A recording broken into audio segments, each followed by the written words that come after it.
Ǹjẹ́ Aláàfin Ọ̀yọ́ tuntun lè rin ìrìn àjò láì tí ì wọ ìpèbí? Àlàyé rèé o lórí awuyewuye kan tó ń lọ káàkiri lórí ayélujára tí ọ̀pọ̀ ìwé ìròyìn náà sì ti gbé pẹ̀lú wípé Aláàfin tuntun ìyún Ọba Hakeem Ọ̀wọ́adé ti padà sí orílẹ̀-èdè Canada tó fi ṣe ibùgbé lẹ́yìn tí gómìnà Ṣèyí Mákindé gbé ọ̀pá àṣẹ fún un tán.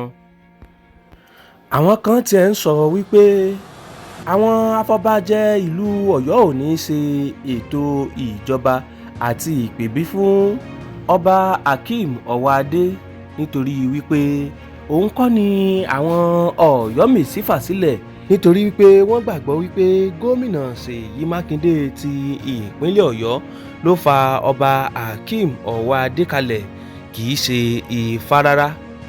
Gbogbo èdè àìyedè àríyànjiyàn tó ń ṣẹlẹ̀ láàrin àwọn afọbajẹ, àwọn Ọ̀yọ́mèsì àti gómìnà ìpínlẹ̀ Ọ̀yọ́ òun ló mú kí ọ̀pọ̀ èèyàn gbàgbọ́ wípé Ọba Hakeem Ọ̀wọ́adé ti sá lọ sí ìlú Canada níbi tó ti padà wá.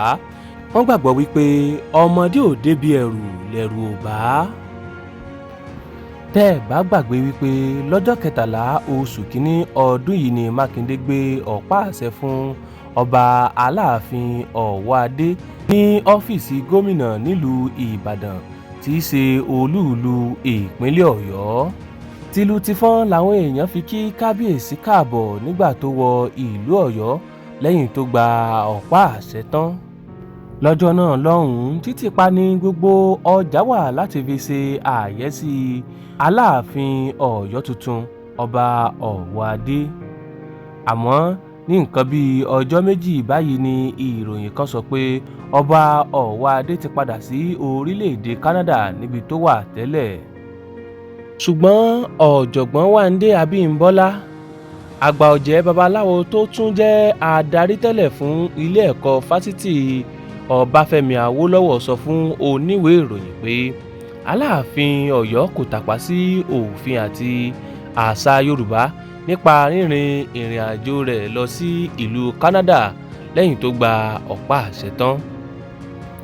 Ọ̀jọ̀gbọ́n Abímbọ́lá ṣàlàyé fún àwọn oníwèé ìròyìn wípé ìpèbí àtàwọn ètò míì tí wọ́n máa ń ṣe fún ọba kó tó di pé yóò di ọba Aláàfin Ọ̀yọ́ ó ní kò tíì bẹ̀rẹ̀ rárá, nítorí náà Ọba Ọ̀wọ́adé kò tíì tàpá sí àṣà àti òfin ilẹ̀ Yorùbá nípa jíjẹ ọba.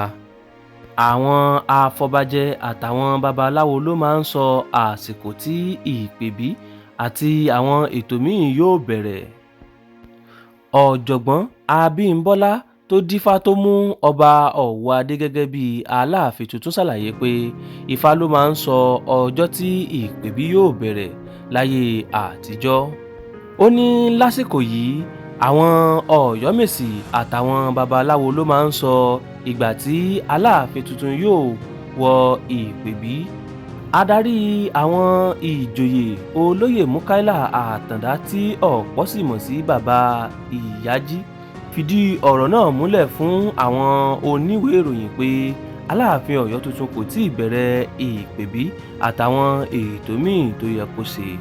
Ó ní kábíyèsí ti padà sí ìlú Canada, tó bá padà dé yóò wá bẹ̀rẹ̀ gbogbo ètò, yóò sì lọ bó ṣe yẹ kó lọ.